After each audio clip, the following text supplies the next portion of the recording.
ಟಿಪ್ಪು ಸುಲ್ತಾನ್ ಹೆಸರಲ್ಲಿ ಪ್ರಶಸ್ತಿ ನೀಡುವಂತೆ ಹಾಗೂ ಪಠ್ಯ ಪುಸ್ತಕಗಳಲ್ಲಿ ಟಿಪ್ಪು ಚರಿತ್ರೆ ಅಳವಡಿಸಿ ಜನ್ಮದಿನ ಆಚರಣೆಗೆ ಕ್ರಮ ಕೈಗೊಳ್ಳಬೇಕು ಎಂದು ಮುಸ್ಲಿಂ ಲೀಗ್ ಒತ್ತಾಯ ಮಾಡಿದೆ.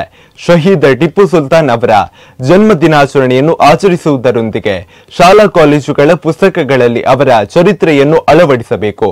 ಸಾಹಸಿಗರಿಗೆ ಅವರ ಹೆಸರಲ್ಲಿ ಪ್ರಶಸ್ತಿಯನ್ನು ಕೊಡಬೇಕು ಎನ್ನುವುದು ಮುಸ್ಲಿಂ ಲೀಗಿನ ಬೇಡಿಕೆಯಾಗಿದೆ.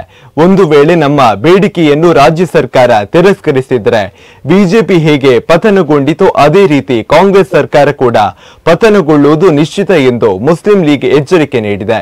ರಾಜ್ಯ ಕಾಂಗ್ರೆಸ್ ಸರ್ಕಾರ ಟಿಪ್ಪು ಸುಲ್ತಾನರನ್ನು ನಿರ್ಲಕ್ಷಿಸುತ್ತಿದೆ ಎಂದು ಆರೋಪಿಸಿ ಮಂಗಳೂರಿನ ಪ್ರೆಸ್ ಕ್ಲಬ್ನಲ್ಲಿ ಸುದ್ದಿಗೋಷ್ಠಿ ನಡೆಸಿದ ಮುಸ್ಲಿಂ ಲೀಗ್ ಮುಖಂಡ ಎಚ್ ಇಸ್ಮಾಯಿಲ್ ಬ್ರಿಟಿಷರ ವಿರುದ್ಧ ಹೋರಾಟ ಮಾಡಿ ಯುದ್ಧ ಭೂಮಿಯಲ್ಲೇ ಮಡಿದು ತನ್ನ ಮಕ್ಕಳನ್ನು ತ್ಯಾಗ ಮಾಡಿದ ಏಕೈಕ ರಾಜನೆಂದರೆ ಅದು ಶಹೀದ್ ಟಿಪ್ಪು ಸುಲ್ತಾನ್ ಮಾತ್ರ. ಟಿಪ್ಪು ಜ್ಞಾನಿಯೂ ವಿಜ್ಞಾನಿಯೂ ಧೈರ್ಯಶಾಲಿಯೂ ಶೂರರೂ ಆಗಿದ್ರು. ಕನ್ನಂಬಾಡಿ ಅಣೆಕಟ್ಟಿನ ರೂವಾರಿ, ರೇಷ್ಮೆ ಜನಕರು, ಕ್ಷಿಪಣಿಯ ಹರಿಕಾರರು ಆಗಿದ್ದಾರೆ ಎಂದಿದ್ದಾರೆ.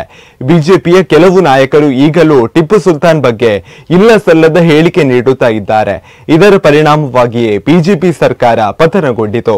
ಬಿಜೆಪಿಗರು ಟಿಪ್ಪು ಸುಲ್ತಾನರನ್ನು ಬೇಡದ ಕೆಲಸಗಳಿಗೆ ಹೋಲಿಸುತ್ತಿದ್ದಾರೆ. ಸುಲ್ತಾನ ಹೊರತುಪಡಿಸಿ ಬೇರೆ ಯಾವ ಹೆಸರಲ್ಲಿಯೋ ದೇವಸ್ಥಾನಗಳಲ್ಲಿಯೋ ಸುಲ್ತಾನ್ ಕಾ ಸಲಾಂ ಪೂಜೆ ಆಗ್ತಾ ಇಲ್ಲ. ಅನೇಕ ದೇವಸ್ಥಾನಗಳಿಗೆ ಅವರು ಕೊಡುಗೆ ನೀಡಿರುವುದೇ ಇದಕ್ಕೆ ಕಾರಣ. ಸಲಾಂ ಎನ್ನುವುದು ಅರಬಿ ಪದವಾದರೂ ಆ ಪದದಲ್ಲಿ ಪೂಜೆ ನಡೆಯುತ್ತಾ ಇದೆ ಎಂದರೆ ಆ ರಾಜನಿಗೆ ಎಷ್ಟು ಗೌರವವಿತ್ತು ಎಂದು ಅರ್ಥ ಮಾಡಿಕೊಳ್ಳಬೇಕಾಗುತ್ತದೆ.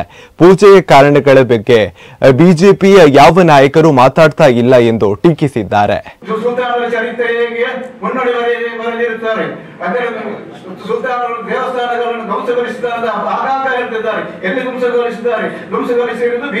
ದುರಾಡಳಿತದಲ್ಲಿ ಬೊಮ್ಮಾಯಿಯವರ ಕಡೆ ಆಡಳಿತದಲ್ಲಿ 3 ದೇವಸ್ಥಾನಗಳು ಧ್ವಂಸವಾಗಿದೆ. ಮೈಸೂರಿನಲ್ಲಿ ಬೊಮ್ಮಾಯಿ ದೇವಸ್ಥಾನವನ್ನು ಧ್ವಂಸ ಮಾಡಿದ್ದಾರೆ. ಅದರ ನಂತರ ಒಕ್ಕಲಪುರದಲ್ಲಿ ಅಲ್ಲಿ ಕೂಡ ಬಿಜೆಪಿ ಆಡಳಿತದಲ್ಲಿ ಗಣಿಗಾರಿಕೆ ಅವಕಾಶ ಕೊಟ್ಟು ಧ್ವಂಸಗಳಿದೆ. ಕಳೆಗಣ್ಣದಲ್ಲಿ ಪರಶುರಾಮನ ಮೂರ್ತಿ ಕೂಡ ಅವಮಾನ ಮಾಡಿದ್ದು ಬಿಜೆಪಿ ಸರ್ಕಾರದಲ್ಲಿ ಹೊರತು ಟಿಪ್ಪು ಸುಲ್ತಾನರ ಆಡಳಿತದಲ್ಲ. ಟಿಪ್ಪು ಸುಲ್ತಾನರ ಶೃಂಗೇರಿ ಮಠದಲ್ಲಿ ಮಠ ರೂಟಿ ಮನೆ ಬಂದಾಗ ಬೇಸರು ಅದನ್ನು ನಿಲ್ಲಿಸಿದವರು ಕೀರ್ತಿ ಸುಲ್ತಾನರ ನಿಲ್ಲಿಸಿದೆ. ಅಂತಹ ಒಂದು ಸುಲ್ತಾನರ ಈ ಒಂದು ಜನ್ಮದಿನವನ್ನು ಕಾಂಗ್ರೆಸ್ ಪಕ್ಷ ಆಡಳಿತದಲ್ಲಿನೇ ಆಚರಿಸಲೇಬೇಕು. 10 ತಾರೀಕಿಗೆ ಅವರು ನಿರ್ಲಕ್ಷಿಸಿದರೆ, ತಿರಸ್ಕರಿಸಿದರೆ ನಮ್ಮ ಮುಸ್ಲಿಮಿನ ಎಷ್ಟು ಶಾಸಕರಿದ್ದಾರೆ, ಎಷ್ಟು ಮಂತ್ರಿಗಳಿದ್ದಾರೆ, ಈಗಲೇ ನೀವು ಈ ಕ್ಷಣದಲ್ಲಿ ರಾಜೀನಾಮೆ ಕೊಟ್ಟು ಟಿಪ್ಪು ಸುಲ್ತಾನ್ ಅವರ ಹೋರಾಟಕ್ಕೆ ಅಣಿಯಾಗಲಿ ನಮ್ಮ ಸಂದರ್ಭದಲ್ಲಿ ನಾವು ಕರೆ ನೀಡುತ್ತಿದ್ದೇವೆ.